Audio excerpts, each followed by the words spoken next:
Hi, everyone, and welcome to Only a Game Presents Sports, Racism, and the Myth of Meritocracy. I'm Only a Game's executive producer and interim host, Karen Given. I want to say right up at the front that we're very sad that Only a Game is ending its 27-year career at the end of September, but we're really excited to be with you right now one last time to delve more deeply into this very important topic. And we really want you to be part of this conversation. Submit your questions at slido.com using the event code ONLYAGAME. That's all one word, all lowercase, only a game. We've already received some great questions and we'll try to get to as many as we can. You can also go to the YouTube live chat to talk to others who are watching along with us.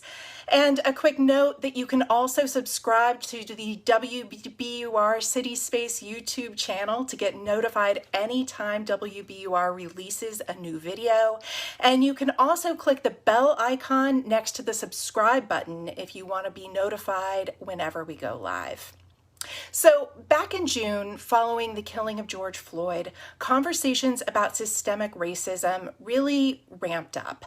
And we at Only a Game started talking more about this popular myth that sports is a level playing field, that it's a functional pathway for upward social mobility. We called up Dr. Amira Rose Davis, and this was her reaction. It makes me laugh. It really does. Only because we cling to the myth of meritocracy so much despite all evidence to the contrary. It's really easy to look at the starting line of a 100-meter race and feel like everybody has an equitable chance. I think that's really seductive.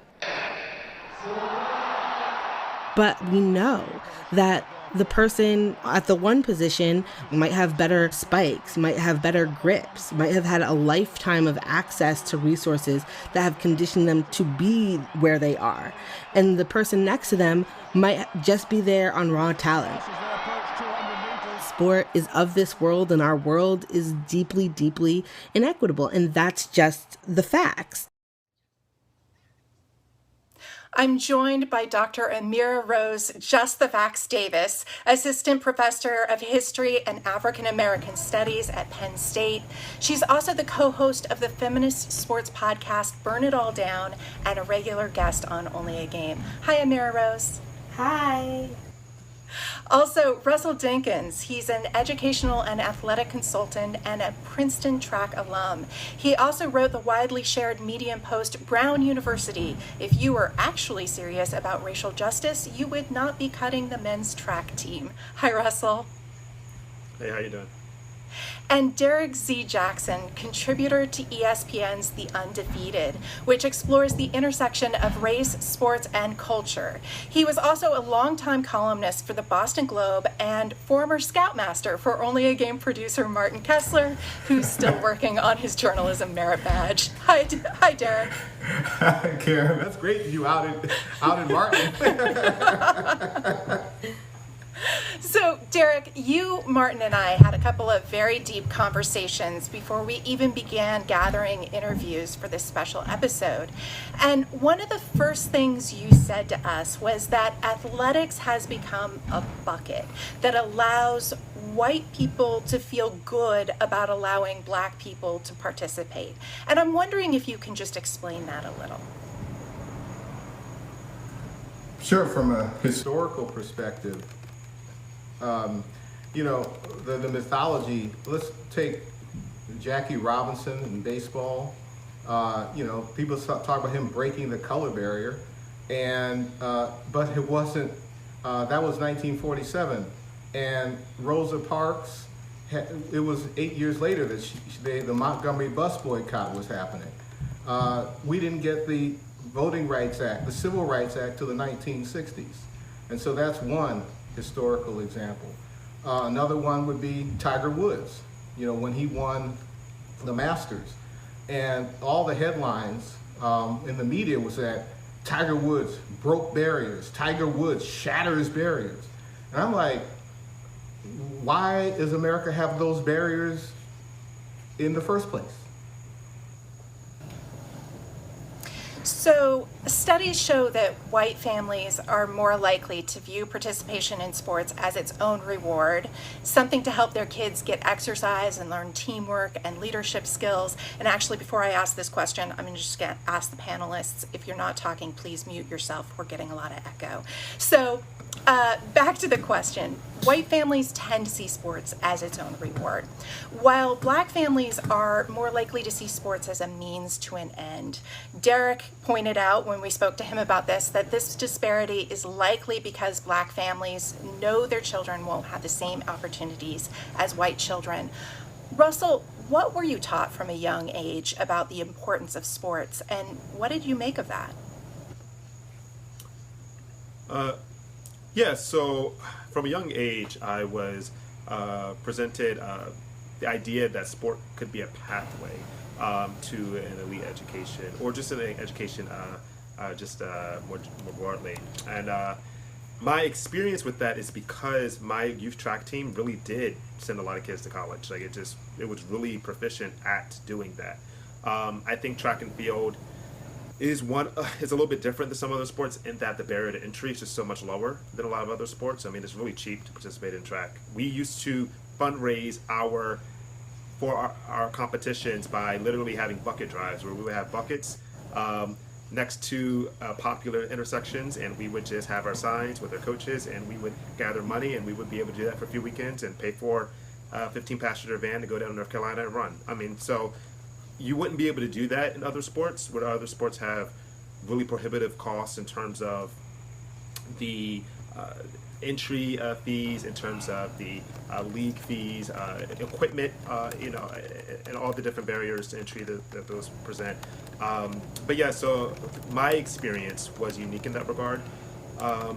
Outside of my experience with track and field, though, I would say the popular kind of idea was that you could play football or basketball, but that wasn't something that I ever latched onto, because I was with a track program that I saw examples of every single year, kids graduating out of the program and going to college. And so I just knew if I just stuck with the program and ran pretty well and made sure that my grades were tight. And that was another thing that our coach really stressed. He really wanted us to have really good grades. And so I was really fortunate that I was in a program that stressed the importance of both academics and also athletic excellence. So not every sport is as cheap as track, and this story starts with access to youth sports. Over the past few decades, there's been a defunding of youth sports across the country, and expensive club teams have come in to fill the void. Club teams can cost thousands of dollars a year. We interviewed a man named Otto Lowy, who played soccer as a kid in Atlanta, but his mother couldn't afford the fees for Otto's traveling team. So Otto's coach offered an arrangement. Can we play that clip? From 8th grade on to my senior year, me and my mom would paint soccer fields pretty much Friday night prior to the Saturday, Sunday games. So that's like about 6 or 7 fields. Just me and her, because that was the only way I was going to be able to play. Amira Rose, what are the consequences of the youth sports system as it currently functions in the U.S.? How does it actually exacerbate racial inequities? Yeah, absolutely. I mean, I think you see in that clip the barriers to access as youth sports has turned to a club sports model that requires not just entry fees to get into the sport, but it requires like personal resources, a car to drive to away meets, a parent who's available during that time. And one of the things that we've seen is the sports that have experiences the most growth at the youth level, field hockey, soccer, lacrosse, winter sports like ice skating. We've seen huge disparities in terms of access via class. And because class and race in this country are so intertwined, it's also exacerbated the racial differences that we see. Moreover, one of the things that happens is connecting kind of to the points that Derek and Russell made, is that there's certain sports that are also presented as the ticket out, or the ones that Black kids are supposed to play, track, basketball, football. And so what that means is when you do have some programs that might incentivize or open up opportunities in youth sports, oftentimes they are very one track oriented. So there's a lot of programs that will help get access to basketball courts and refurbish those. Except I use the Philadelphia example as a great example of this, where they had a row house, and there's a long history of a black crew culture in Philadelphia on the banks of the Schuylkill, where they have those regattas every Saturday, and they converted one of those historic boathouses into a basketball court on the banks of the Schuylkill, because it was seen as like, this is, if we're going to open up youth sports, it's going to be basketball in North Philly. And so I think that it's a kind of two sides of the same coin, but both of those effects, whether it's limiting the sports that people have access to or the high cost of entry to a lot of these sports, has really constrained the amount of opportunities available to youth in this country to get a wide sporting experience. If you're just joining us, this is a live streamed Only a Game virtual event, Sports, Racism, and the Myth of Meritocracy. We're speaking with Amira Rose Davis, Russell Dinkins, and Derek Z. Jackson. And don't forget to submit your questions at slido.com using the event code ONLYAGAME, all one word, all lowercase. I want to get to one of those questions now. We're going to start talking more deeply about college sports. And as we do, we are in an absolutely fascinating moment right now. I've got two very similar questions from Brian and Nairi. I'll read Brian's question. I'd love to hear reactions and thoughts about what's happened this past week with college football players and how their voices have been co-opted by politicians. Amira, that seems right in your wheelhouse. Yes, certainly I have lots of thoughts, of course. No, I mean, so first, just to the point of that question right off the bat, yeah, it's very interesting to watch the mental gymnastics it takes to make logical sense out of this. People who are often saying, shut up and dribble, stay out of politics, whatever, now are saying, oh, we must listen to the voices of athletes. So it really kind of seems like you're fine with athletes talking if they're saying what you like to hear. But what we've seen over the past week in the collegiate level, and really over the past few weeks, is mobilization by college athletes about racial justice and inequity within college sports, with health concerns and wellness, particularly in the idea of playing through COVID. And there's other kind of feelings that they have packed into that they are raising concerns about. And long before even this week, where we've actually seen movement in conferences disrupting their seasons, we've seen black college athletes, I should say, mobilize at USC, at Kansas State. You see individual athletes use that platform and realize that they have power in their labor.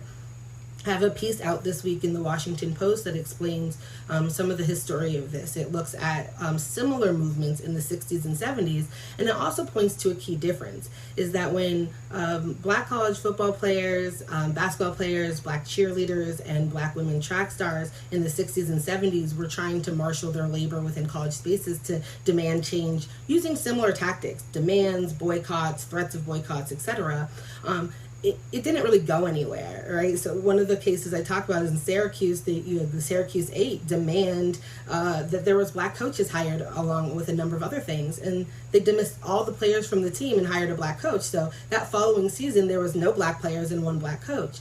The difference here is that in the last few decades, we have built a system of collegiate sports on the backs of unpaid labor of these college athletes, predominantly black and brown athletes in revenue sports, but also the entire system is constructed like this. And so they're under the same restrictions. The people who are getting rich off this system are not the ones laboring in it. And so when they seize their labor today, when they threaten to boycott today, and we saw flashes of this in 2015 with Mizzou, it shakes the whole system. And so that's one of the things that we're seeing that is actually new. It's very transformative, and we're not even close to the end of this particular chapter of college athletic activism.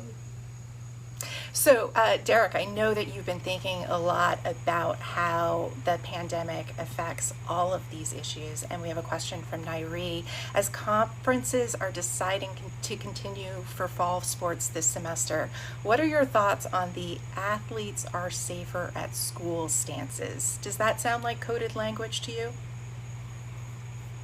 Well, I mean, athletes safer at school? I don't know. Right now, it seems like on the issue of just school, most schools, in my view, should be all online, and that's a whole nother story. And sports is a very secondary consideration. Period. Two things I would like to. One thing I'd like to go back briefly to Amira's wonderful point about the narrow frame of reference of black kids in sports, and I think another major aspect of that. Derek, I'm going to have you pause for a second because Sure. you're actually muted for us, so we can't hear you. Oh, I'm sorry. I was muted. Sorry. I'm so, man. Technology. Briefly, in reference to the question, in my view, right now, most colleges should not even be entertaining anything on campus, period. So let me just take that off the table. I'd like to go back to what Amira said about the narrow frames of how getting black kids involved in things. And I think another major aspect is even before that is the destruction, one of the reasons black boys so deeply focus often on sports is because the opportunities for education have been eroded and destroyed while they're in elementary school. There's studies that show that black boys really lose interest in school beginning like 4th grade. So that one of the major results of that is a channeling. Black kids, they're not going to value me to be an engineer, they're not going to value me to be a science. Kids are not dummies, and so they go for what society values, and they see on television that society values them as ball players, and so they pour their heart, soul, and intellect into those sports. I hope, and turn back to college, I really hope that. Again, borrowing a little bit from Amira, is that I hope it forces a much deeper examination of the exploitation of black athletes. We've got a situation where she's understating the point about the revenues being on the backs of black players. We've also have a situation where the colleges themselves play into the stereotypes of black men as athletes, in the sense that 1 out of every 168 white students on a college campus, on a Division I campus, is a scholarship athlete. The ratio of, I wish we had time I would just open a question and see what people would say. What's the ratio of black men on a college campus? Compared to that 1 of 168 white men, there are several campuses that play big time D1 football where black men, every other black man on campus is a scholarship athlete. And the ratio at many, many mega powers is 1 in 2, 1 in 3, 1 in 4, 1 in 5. And to me, that all by definition speaks to a mentality by the college presidents and the whole system of college education that sends a very, very strong negative signal that we value black men to be ball players more than anything else. Yeah, and we're going to talk a bit more about that, but I'm glad that you've brought this up because it brings us to the next thing that I wanted to talk about, which is whenever we talk about race and sports and racism and inequities, people always say, like, hold up, look at college sports. The NCAA is clearly a pathway to education. I mean, that is what the NCAA tells us in PSAs like this one.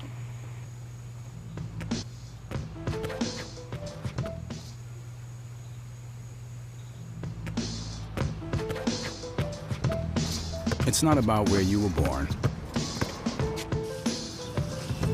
It's not about your gender or the color of your skin, or whether you're rich, poor, or in the middle. No matter what you play, if you have the skill and drive to succeed in school and in sports, we'll provide the opportunity. So while it is true that the majority of college athletes, the ones that you see on TV, that would be football and basketball players, are Black, the majority of all the recruited college athletes are white. And an even greater majority of those athletes come from middle to upper income families. Russell, when you were an athlete at Princeton, what did your fellow athletes look like? Yes. So, most of the students were white, and it was it was something that I didn't necessarily think about intently when I was a student there, but it is something that I certainly noticed.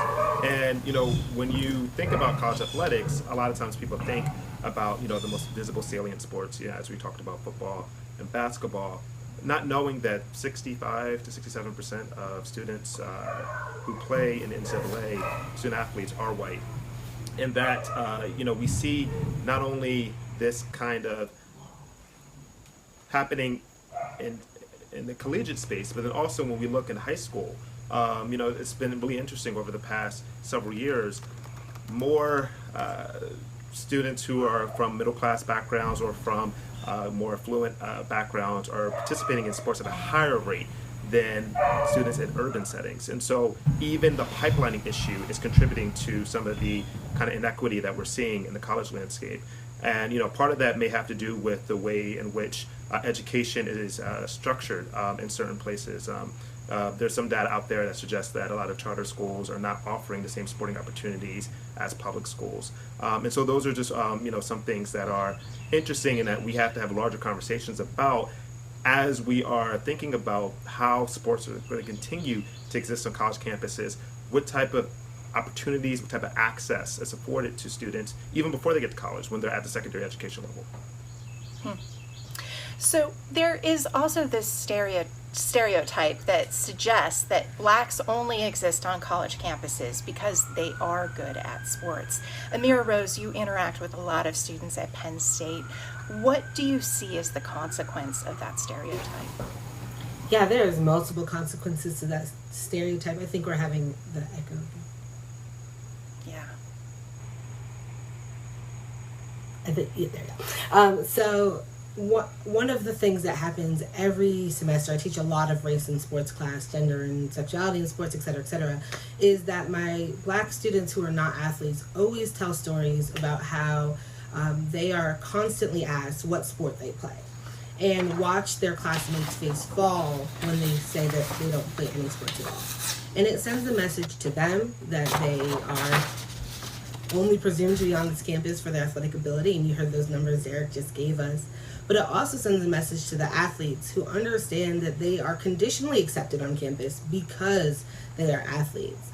And this, obviously has history when we think about integration of predominantly white institutions. It was one of the first pipelines was through athletics that opened up. I recommend my friend Derek White's book, Blood, Sweat, and Tears, that looks at Black college football before integration, kind of looks at this pipeline.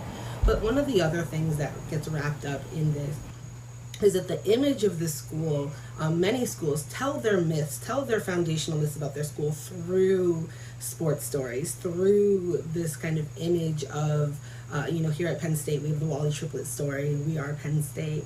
And it really fails to account for structural inequities. Going back to that conversation of, is that the coded language we're seeing about paternalism? Absolutely coded, and it is what the entire system is built off of. You've heard multiple coaches parrot it this week. Urban Meyers, Dabo did it, Nick Saban, that they're going to be safer here, and that is the foundation of the racket, right? That we are saving you, and this is your pathway, and therefore, be happy with what you get, the education. We are giving you so much.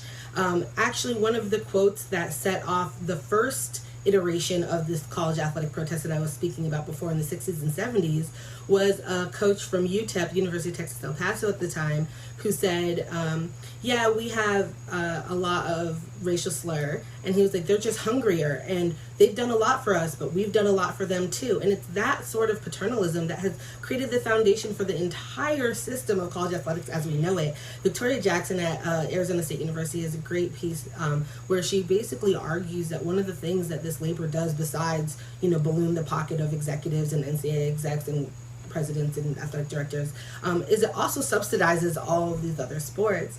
And I think that one of the things that Russell points to is that we need a real accounting of the entire system of college athletics, and not that doesn't just predicate on revenue sports, because even our understanding of what that means, softball, first of all, is the fastest growing revenue sport. We don't think about it or talk about it in the same way, but SEC softball, especially Pac-10, that those ratings, those television numbers are raking in. There's a way that Title IX gets used as a shield to prevent a deep interrogation of these conversations, like name, image, and likeness, when it also benefit women athletes, particularly Black women athletes in Olympic sports, who never get to cash in on their moment when it comes. And so I think that what we have here is a system, and even I stumbled, a few minutes ago when I said student athletes, I try not to use that word, because we know historically that word was created as a way to dodge liability. It was literally created to say, no, you can't have a lawsuit about workers' compensation claim because so many people were getting injured on the field and on the court. And the architect of that word even said 2 decades later, yeah, that was a legal phrase. I don't know why we're running with it. And you saw with that PSA that not only are we running with it, but we've embedded it into the bedrock of a system that people will justify over and over and over again by drawing a paternalism to say, look at the great education you got. What else were you going to do? This is a path. This is a saving grace. And that goes to, the root of what so much we're talking about. And as Derek and Russell so rightly pointed out, when this entire country has defunded education, has tied education to property values and then redline properties, when we are existing within a system that is making it very hard to have upward mobility, then society says, well, your value is through entertainment, whether it's athletics or rapping, whatever.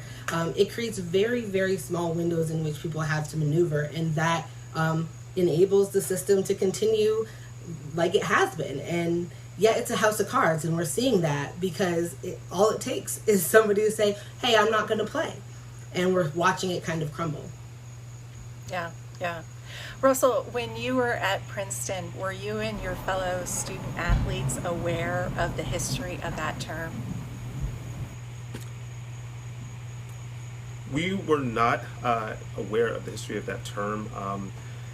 The relationship that we have with athletics, though, in the Ivy League is a little bit different than other schools, admittedly, in that the Ivy League has a rule barring any sort of athletic scholarship to be granted. So all the students there were, they're either paying tuition or on some sort of need-based aid. And so our kind of relationship with the idea of what it meant to be a student athlete is admittedly different. I do want to note that, because we didn't necessarily feel as if we all felt a sense of duty to perform for the school and to contribute to the team, because we did get recruited by the institution, but we didn't feel as though our kind of placement in the school was contingent upon our performance or our even participation in the sport. Frankly, there are a lot of people who got recruited and decided to unfortunately that they were no longer interested in the sport, and then they just became a regular student.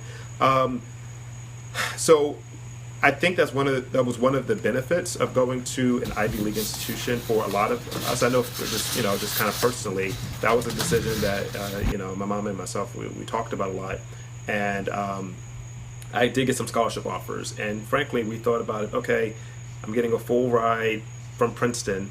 Even if I get injured, I will still have that full ride at Princeton, and so that is why we decided to go that route. I do know that is a very privileged position, and most athletes in high school who are looking at college opportunities are not considering the Ivy League versus scholarship institutions. So I do want to note that, and then I also want to kind of as we are talking about these issues, I know some of the other issues that are pertaining sports in college, and people are thinking about sports as providing a pathway. And a lot of research has shown that, actually first generation students are not getting into these schools or participating in sports at the same level as they were even, 10 years ago, 2010. So a smaller percentage of the college athletes are first generation. And for those who don't know, first generation means you're the first in your family to attend a college. But I also think that we need to think more broadly about that term, because, I kind of fit into that bucket, kind of. But I also don't. My mom did graduate from college, but she went to community college, and then went to a commuter college, and then eventually finished a continuing education program. And that's great. Super proud of her. I was at her graduation. It was an amazing experience to be there, and I'm super proud of everything she's accomplished. At the same time, her experience was very different from going to a residential college experience, and particularly a residential elite college experience. And so there are still some differences in terms of experience. So even though there may not be the same number of first generation students going into colleges as athletes now, there may be people with similar experience who may not be classified as first generation. And then the last thing I wanted to say was there's also something that we need to think about, called the privileged poor. And there are people who may be first generation or low income, but they got into really good prep schools, or they went into a really great magnet program. And so they were able to assume some of the cultural benefits of a middle class lifestyle, and that enabled them to be able to transition into college a little bit more easily. And so these are things that we should also be thinking about as we're having these conversations. So how we talk about athletes has huge consequences across all of society. Two sociologists recently published a study that looks at a decade's worth of NCAA men's basketball tournament broadcasts, and they found that even when you control for variables like height and scoring average, lighter-skinned and darker-skinned players are talked about differently. I spoke with one of the authors, Dr. Rashawn Ray, and he and I listened to a couple of clips from the tournament. Well, we've talked about Matt Howard and how crafty he is. Jim Shire is much the same way as a perimeter player, knows how to use that height.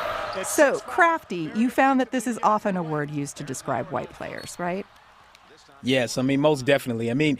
This clip talked about two players, and then interestingly then talked about how this player supposedly uses their craftiness to actually do something physical.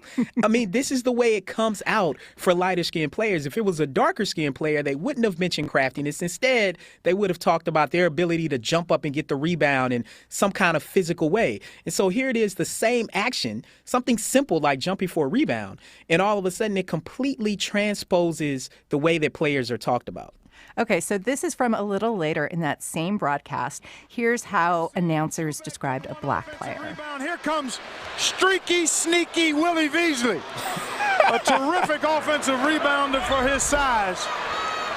And he just weaseled his way to the basket and got that tip in. Weaseled out. It's more animalistic, right? It has this criminal, sneaky element to it.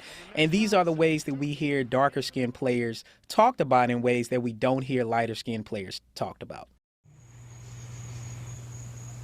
Derek, I saw you shaking your head there at that sneaky Weasley thing.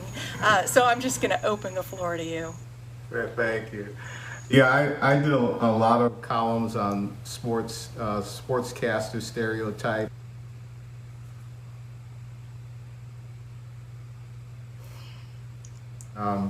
There was a moment where Larry Bird was at the free throw line, and Dick Stockton of CBS asked, "Is there any smarter man in the NBA today than this man?" And I'm like, oh boy. There was just Magic, there was just Kareem, there was Julius Erving, and so that single comment launched me into about 12 years of several columns at the Boston Globe, and then doing a little bit more with the ESPN, The Undefeated, in more recent years on these stereotypes. And it was stark, and sadly, as Rashawn Ray and Stephen Foy have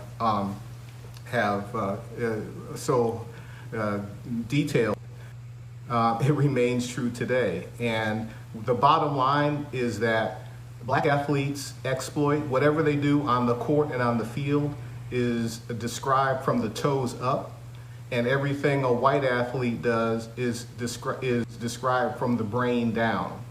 And the default for why a white player does something great is the brain, and the default for why a black athlete does what he or she does is because they have natural, instinctive, unteachable, unlearnable skills that they were just born with, whereas white athletes learn craft their profession. And I think the big reason this was and remains a huge issue, and we talked about this on one of your other shows, was that when you construct stereotypes so starkly different, you create separate worlds for them after they're done playing. So I think the stereotypes of athletes while they're playing play very much into why the coaching ranks of all sport, of the pro basketball, college basketball, football, etc., why the coaching ranks are so disproportionately white when the athletes are so disproportionately black. And I also think that also has a massive spillover into the regular, just as Amira so eloquently talked about the stereotypes of black kids on college campuses. The default assumption is that you're an athlete if you're a black male. The default in the regular world is that we are not as capable of doing the job in other professions and other careers. I'll close on this particular note.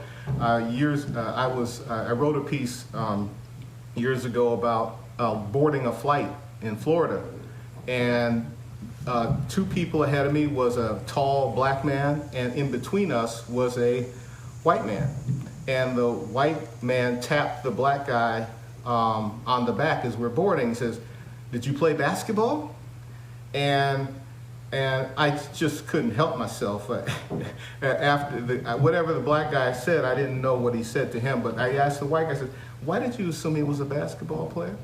I says, "He could have been an engineer." And so then it turned out that when we boarded the flight, I was sat next to the tall black man. So I said, "Hey man, what do you do for a living?" "I'm an engineer." And so then we just talked about stereotypes, life, and the notion that there isn't a black man alive in this country who hasn't been asked if they're an athlete. Russell, I'm going to send this question to you. It's from Robin. Do you think these stereotypes are perpetuated just as much in youth sports leagues? And what are the long-term effects of hearing this type of commentating on children? Oh, certainly, I believe it. It perpetuates, in youth sports leagues, and I, do think that these issues have lasting impacts. When you describe, someone as only being, good or only being proficient due to, innate physical abilities rather than, their, the work that they put in to train for a discipline or to study plays or to learn a different skill. You don't know if that kid spent hours every night, practicing free throws or, practicing how to do a proper corner kick. You don't necessarily know that. And so these stereotypes definitely have an impact. And traveling to my experience, track and field, one thing that I kind of just noticed, a lot of black kids, frankly, run distance in the AAU and USATF, which are two really big youth leagues, at the younger ages. But those same kids, for some reason, when you see them in high school, they're running sprints. And I do not know what the answer to that is. The only thing is that their coaches change from their club coaches to the high school coaches. And their high school coaches get these black athletic kids, and they think, okay, we should put them in the sprints.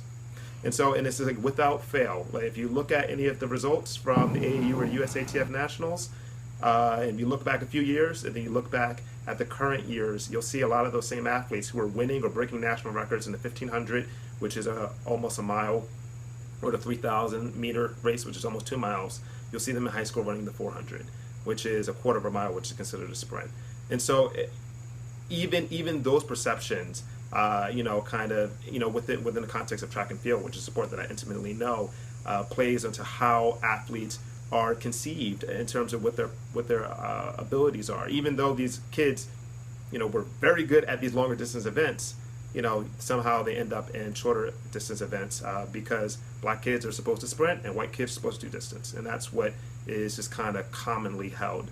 That's just the commonly held view. And, that can be expanded out to other sports, as well. In football, certain athletes may not be put in certain positions. They may be put in running back or wide receiver, but they might actually be the best person to be quarterback. But, they may not be put in that position. And, similar positions in other sports as well. So I definitely do think that it impacts what positions kids play, and that impacts their psyche. That impacts how they conceive of themselves and what they think of themselves during, their playing years, but then also afterwards. Absolutely. Amira Rose, we have another question, and I think it's perfect from you. It's from India. How are these issues of race in sports scholarships connected to other issues of access in higher ed? If we dismantle the prohibitive costs, problem solved? Well, the issues of higher ed, I mean, do we have another hour? No, I'm not kidding. But I think that what we're talking about here are structures. And I think that there's many issues in higher ed. I think one of the things that is an issue of continuity between what college athletes were saying in the 60s and what they're saying now is like there is a terrible number of black and brown kids on campus. There's a terribly low number of black faculty on campus. Those things haven't changed much in the 50 years since we've had this kind of revitalization. And so I think that, when we talk about what's happening in college athletics, it's happening within the larger system of higher ed, which, as, Russell pointed to this, talking about first generation kids, is we know that there's so many barriers stacked, whether it is standardized testing, whether it is, the schools and the K through 12 type pipeline, which we've discussed a little bit, whether it's application fees. We have a lot of studies, a lot of work that is done on the achievement gap, the concept of an achievement gap in K through 12, and then it just kind of stops. We have programs like Upward Bound, TRIO programs, federally funded or used previously federally funded TRIO programs that, are supposed to be the bridge to this space, and then a lot of them kind of disappear. And so we have an issue of access, but also of retention, also of making these spaces equitable. And that intersects not only is compounded by issues of race, certainly, but also class, also gender, also ability. And I think that is certainly, it's not enough to have a conversation about reforming college athletics without talking about larger structures that are holding higher education together as well. And so I think, and this is what, when we're talking about the way and why I think sports is useful, why I look at sports, is because I think that it's, both a mirror to society, but also a lot of times a driving force. It's a kind of experiment, like a petri dish. And what we're seeing right now, for instance, is a lot of schools that right now at Penn State, like they're trying to dump 40,000 people back into our tiny little town, and it's kind of like a chicken and the egg scenario. Like, you want all the students to come so you can justify having your revenue sports, but it's implicating everybody. Like it's implicating the entire system, and which is why you can't just have it as a singular conversation, right? And it's also why, even in places that aren't operating the way like D1 big schools are, like Ivy League schools, like D3 schools, like small liberal arts schools, you'll see a lot of these issues still carry over into those spaces. And I think that actually putting them side by side allows us to see some of the ways that there's a possibility of maneuvering. So the example Russell gave about scholarships is one of these great examples. What happens when you put the way Ivy League uses athletic scholarships versus D1 schools do? One of the things that you'll start seeing very clearly is there's a real difference in getting a scholarship that is fully guaranteed and won't change if you fracture your leg and become disposable to the institution, versus getting a one-year renewable contract, essentially in the form of a one-year scholarship that can be renewed. And that was a law, that was passed in the NCAA in 1973, coincidentally on the heels of this earlier kind of revolt that I spoke of. And so I think that it actually can be quite generative to think about this within larger structures that we're talking about, because they're all kind of bound up together. If you're just joining us, oh, I'm sorry, go ahead, Derek.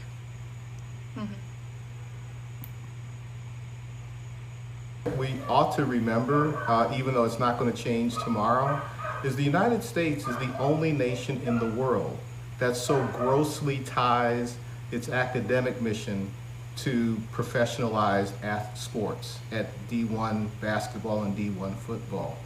Auburn, Alabama, Clemson, LSU, they spend between 20 to 32 times more per football player than an average student.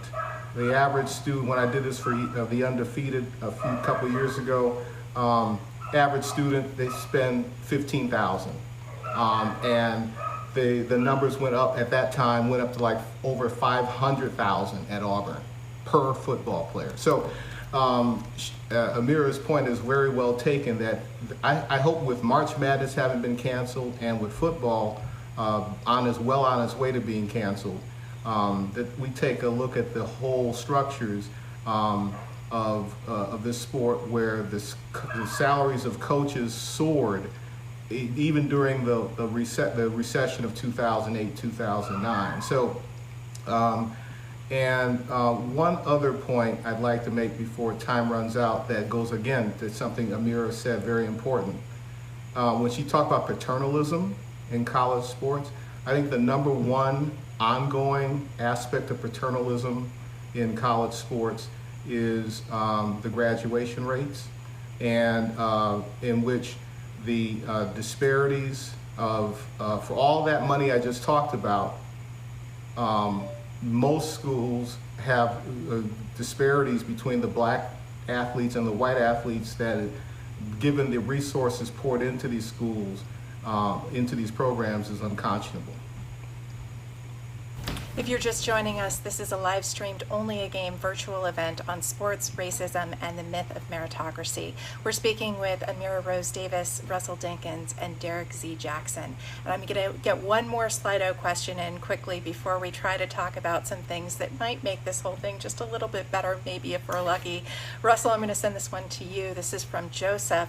With the continuation of sports, do you think professional players missed an opportunity to boycott the remainder of their seasons to push for racial justice? That's a really interesting question. Yes, in some ways. I think, as we saw, Colin Kaepernick has, really started a national conversation with his protest in a way that, other athletes who were doing other things, weren't able to generate the same level of conversation. It was just the in-your-face nature of his activism. But when I think about athletes and activism, I have to give a shout out. I think Amira would like this, to the WNBA players. Absolutely. I mean, they have been the champions of being committed, really, to using their platform and not just doing it as a one-off, but being consistent, and tying it also to some structural things that can be done, and some tangible things that can be done. I know the forgetting the name, but the Georgia-based WNBA team wearing T-shirts representing the challenger to the Republican senator's election, and the Republican senator, forgetting her name, Loeffler, I believe. Kelly Loeffler.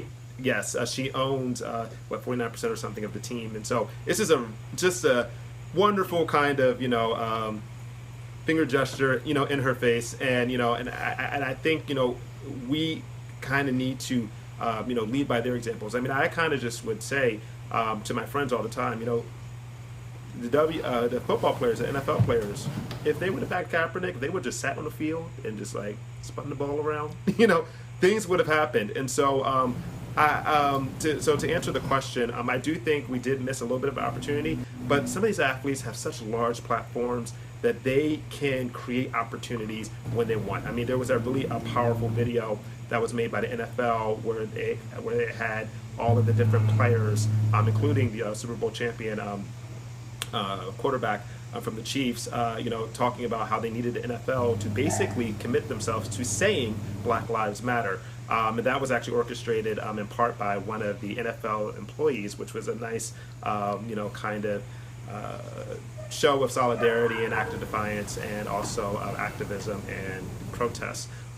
So yes, we did miss some of the Kaepernick style displays, but a lot of these athletes who have millions of followers, who have large platforms, they can and should continue to use their platforms in creative ways to continue to bring issues to the fore, because they have more power than they realize. I mean, I just imagine if the NBA and really the NFL, if they were as committed as the WNBA, I think we would see some structural change happening. And so I would really like to challenge some of them to think more critically about their role and their position of privilege with their platform and how they can use it to leverage change.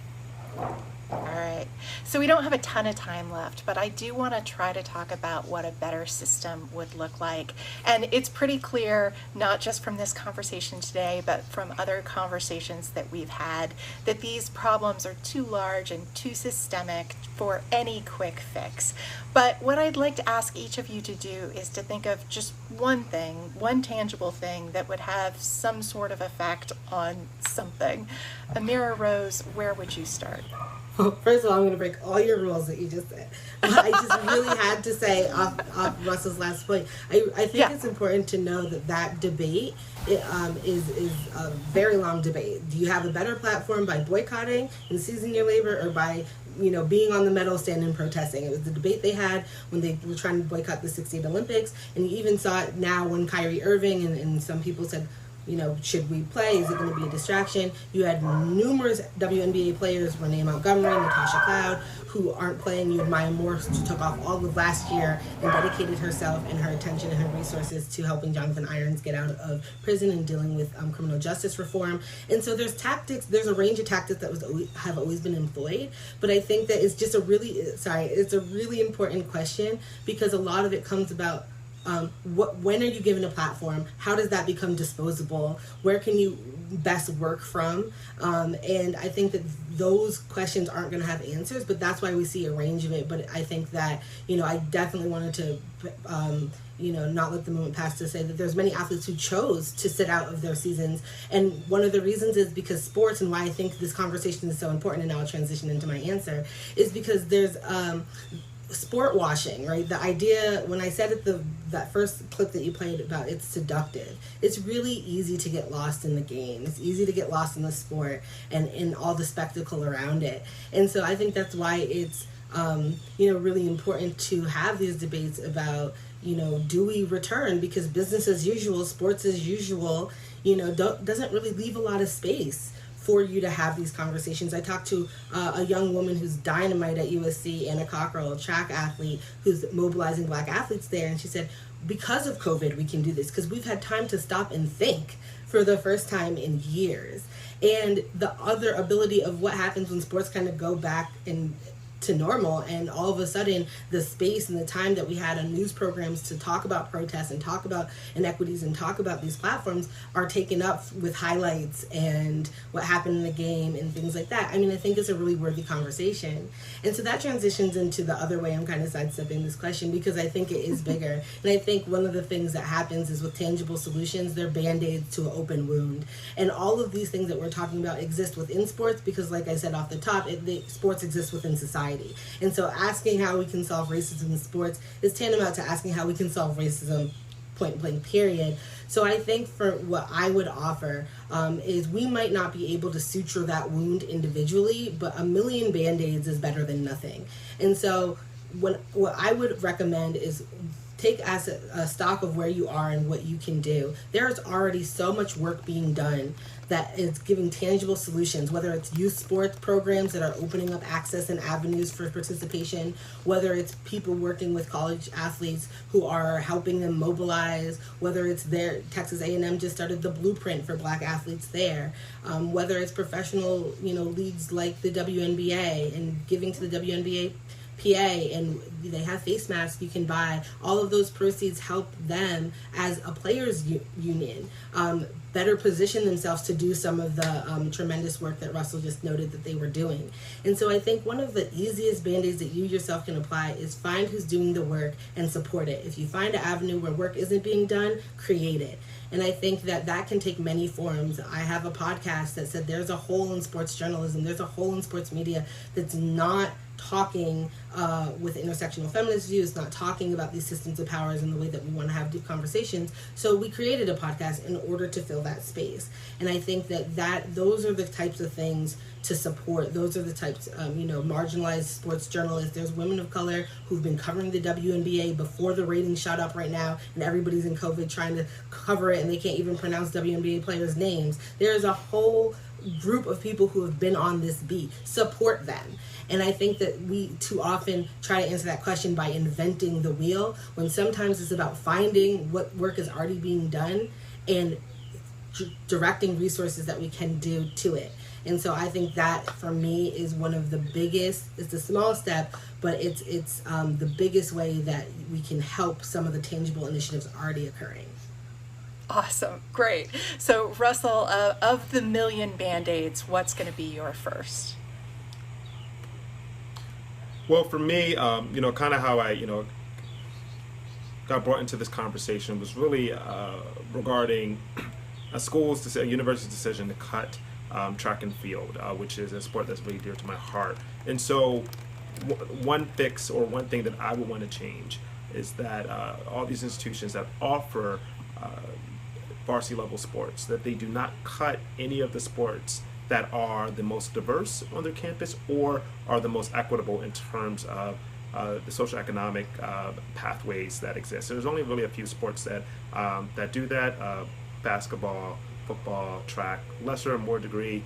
Well, soccer should be accessible, is made artificially inaccessible in the U.S., but I do not think any of these schools should be cutting any of these sports. Now, schools don't typically cut football and basketball, but they do tend to cut track a lot. And so I think that they really need to think really deeply and critically. Maybe the NCAA needs to put some policy around that. And so that's what I would want to see done, because we have this myth of meritocracy, but one of the few sports that actually does offer a pathway that shouldn't be closed off anywhere, no matter if it's a small institution or a large institution. Those pathways that actually do afford kids from different backgrounds the ability to get into school, and just the way that you even get recruited from track and field. Track and field, you run a time or you throw, an implement, it goes into a national database, so you don't even need to go to an expensive tournament. That is unlike most of the other sports. And so, in my view,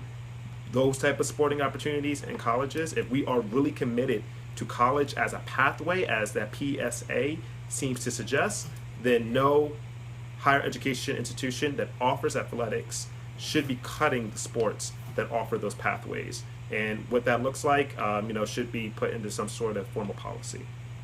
All right. Derek, I know you have a bunch of ideas, but give me your top one. Yes. I would want the NCAA to factor in race into their graduation rate assessments. So basically right now, a team has to maintain a 50% roughly graduation rate to be eligible for the postseason. However, many schools skirt that rule with astronomical rates for the white players and under 50% for black players.